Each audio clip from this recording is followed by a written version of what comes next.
नमस्कार, सहारा न्यूज मध्ये आपले सर्वांचे स्वागत आहे। आज आपण अमरावती जिल्ह्यातील अंजनगाव नगर परिषदेच्या निवडणुकीचा रणसंग्राम आपल्याला पाहायला मिळत आहे। काही कारणास्तव टेक्निकल प्रॉब्लेम आलेला होता आणि ऐन निवडणुकीच्या तोंडावर स्थगिती आलेली होती। पुन्हा अजूनही 12 तारखेपासून प्रचाराचा बिगुल वाजला आणि अनेक पक्षांचे दिग्गज आपली प्रतिष्ठा वाचवण्यासाठी मोठ्या प्रमाणात प्रचाराला भिडलेले आहेत आणि आता बघतो आहोत की वातावरण जसं जसं तापत चालला तसं तसं परिवर्तन आपल्याला पाहायला मिळत आहे। अशातच अंजनगाव शहरामध्ये शिंदे गट, शिवसेना, उभाटा गट, काँग्रेस, राष्ट्रवादी काँग्रेस आणि आपल्यासोबत काँग्रेसची दिग्गज आहेत आणि काँग्रेस सोबत महाउभाटा गटातील शिवसेनेचे जे गजानन लवटे आहेत आमदार, त्यांचे पुत्र सुद्धा या निवडणुकीमध्ये उभे आहेत आणि भाजपकडून जे अविनाश गायगोले हे सुद्धा आहेत। परंतु आपल्यासोबत आपण बघतो आहोत की अंजनगाव शहराचं वातावरण तापताना आपल्याला पाहायला मिळत आहे। अशातच आपल्यासोबत अंजनगाव नगर परिषदचे जे नगराध्यक्ष पदाचे उमेदवार आहे काँग्रेसचे आयशा बानो, रशीद खान ह्या नगराध्यक्ष पदाचे उमेदवार आहे आणि आपल्यासोबत अनेक कार्यकर्ते काँग्रेसचे जुळलेले आहेत। आपल्यासोबत शहर अध्यक्ष प्रदीप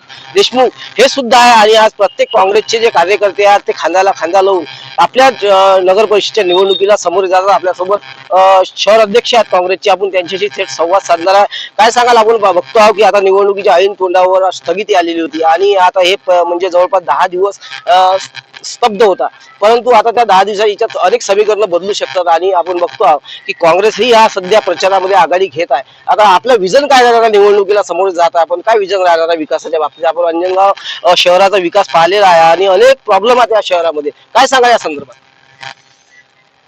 आम्ही या निवडणुकीकरता जवळपास 4 वर्षापासून सर्वजण प्रतीक्षित होते।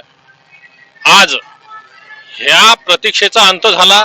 तो दोनदा ही निवडणूक पोस्टपोन केली गेली आणि ऐन निवडणुकीचा पूर्ण प्रोग्राम झाल्यानंतर 2 दिवस आधी ज्या प्रकारे ही निवडणूक लांबली, त्यामुळं अनेक उमेदवार असो किंवा मतदार असो किंवा सामान्य नागरिक असो, सर्वांना त्या गोष्टीची झळ पोहोचली व प्रत्येकाला या गोष्टीचा त्रास झाला। काही का असोना एकदा ही निवडणूक पार पडत आहे। या निवडणुकीत काँग्रेसचे सर्व कार्यकर्ते मनापासून काम करत आहेत। आमच्या इथे आम्ही धनशक्ती विरुद्ध जनशक्ती असा लढा आहे। काँग्रेसचे कार्यकर्ते जे आहेत हे प्रत्येक जण समाजाशी जुडलेला आहे आणि समाजसेवा करण्याचा त्यांनी पहिलेपासून ज्यांनी समाजात काम केलं आहे अशाच लोकांना आम्ही तिकीट दिलेत। आमचे नगराध्यक्षाचे जे उमेदवार आहेत ते दोनदा नगरसेवक होते, सभापती सुद्धा होते, त्यामुळे त्यांना प्रशासनातला अनुभव आहे आणि त्यामुळे त्यांना तिथे काम करताना कोणताही त्रास होणार नाही। राहिली आता जे विकासाची गोष्ट आहे, अंजनगाव शहरात समस्या ज्या आहेत तर त्या सर्वात पहिले रहदारीची समस्या आहे। शैक्षणाचा खूप मोठा इथे बॅकलॉग आहे। नगर परिषदेच्या शाळा आहेत मात्र तिथं शिक्षक नाहीत। जिथे शिक्षक फार कमी आहेत, विद्यार्थ्यांची संख्या कमी आहे। कारण विद्यार्थी नसण्याचं कारण म्हणजे शिक्षणाचा जो दर्जा यांनी घालावला त्याचा परिणाम हा झाला की आज बऱ्याचशा शाळा ओस पडल्यात।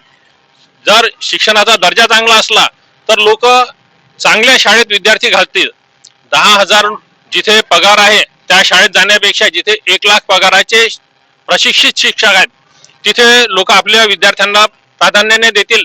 पण हे केव्हा होईल की जेव्हा तुमचं त्या शाळेवरच्या शिक्षकांवर व शाळेच्या प्रशासनावर एक दबाव असेल तेव्हा। आम्ही इथे रहदारीचा जो प्रश्न आहे त्याकरता आमच्या डोक्यात विजन आहे की काही जो शनिवारातला रस्ता आहे त्याला एक पॅरलल रस्ता दुसरा करता येईल आणि त्या रस्त्याने जर रहदारी वन वे केली, 2 ठिकाणावरून जाण्या येण्याचा मार्ग जर वळवला तर एक रहदारीची समस्याही सुटेल आणि जो भाग मार्केट पासून दूर आहे त्यालाही एक मार्केटचं स्वरूप येईल व रोजगार निर्मिती होईल। हॉकर्स करता आम्ही हॉकर्स झोन निर्माण करण्याचा प्रयत्न करू, जेणेकरून हा जो रस्त्यावर हॉकर्स आहेत हातगाड्या घेऊन व आपला व्यवसाय पोटापाण्याकरता चालवतात त्यांना आम्ही त्याच्यापासून वंचित न ठेवता त्यांचा पहिले रोजगाराचा एक पर्याय उपलब्ध करून देऊ आणि नंतरच त्यांना एक हॉकर्स झोन देऊन त्यामुळे ग्राहकांची सुद्धा व्यवस्था होईल, ज्यामुळे सर्व ग्राहक तिथे जातील। ज्यांनाही पण त्या हॉकर्स कडून माल घ्यायचा आहे ते एका ठिकाणीच राहतील। त्यामुळे हा जो शहरातील रहदारीचा अडथळा आहे हा जवळपास 70% त्याच्यामुळे आटोक्यात येईल। आपण बघतो आहोत की या निवडणुकीमध्ये भारतीय जनता पार्टीचे अनेक पक्षाचे दिग्गज प्रचाराला येऊन राहिले, परंतु काँग्रेसचे मोठे मोठे जे दिग्गज आहेत ते आपल्याला पाहायला मिळत नाही आणि कुठं प्रचाराला सभा वगैरे काहीच असं आमच्या जे नेते मंडळी आहेत ते आधी सर्वजण आपापल्या मतदारसंघात गुंतलेले होते. खासदार साहेब आहेत तर आज ते दिल्लीला त्यांच्या मोर्चा व इतर कारणांमुळे येऊ शकले नाहीत. 17 तारखेपासून आमचे सर्व नेते अंजनगाव तळ ठोकतील आणि ही जी लढाई आहे याला विजयाचं स्वरूप मिळेल एवढं निश्चित. दादा, आपण बघतो की आता काँग्रेसला तिकीट उमेदवारी मिळाली आहे मुस्लिम समाजाला आणि दुसरीकडे MIM सुद्धा निवडणुकी रिंगणात आहे. याचा परिणाम काय होऊ शकते का? प्रत्येक पक्षाला अधिकार आहे निवडणूक लढवण्याचा. त्यांनी त्यांच्या परीने प्रयत्न करून राहिलेत, आम्ही आमच्या परीने प्रयत्न करून राहिलो. आम्हाला सक्षम उमेदवार आहे आमच्याकडे आणि जनता आमच्या सोबत आहे. त्यामुळं आम्हाला विजयाची निश्चिती आहे आणि आम्ही 100% विजय आणू ही खात्री आहे.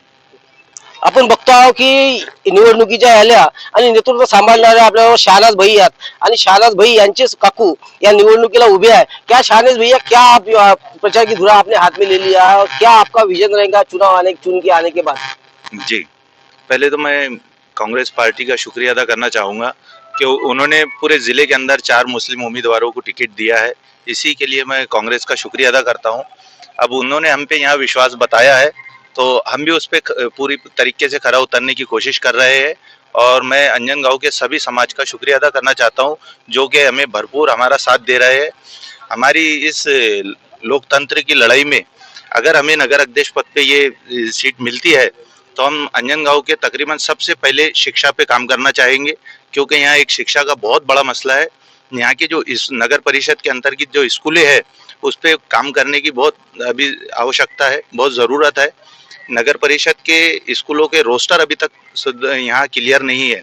हम चाहेंगे कि नगर परिषद के स्कूल एक ऐसे हो जाए कि वो कॉन्वेंट से कंपेयर किया जाए, जैसा कॉन्वेंट से कंपेयर किया जाए.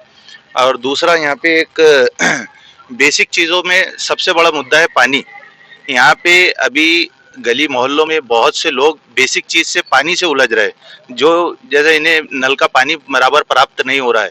हमारी उसके ऊपर बहुत कोशिश रहेगी कि इनको लोगों को बेसिक चीज़ें प्रोवाइड की जाए. आपल्यासोबत अनेक कार्यकर्ते जुळलेले आहेत काँग्रेसचे.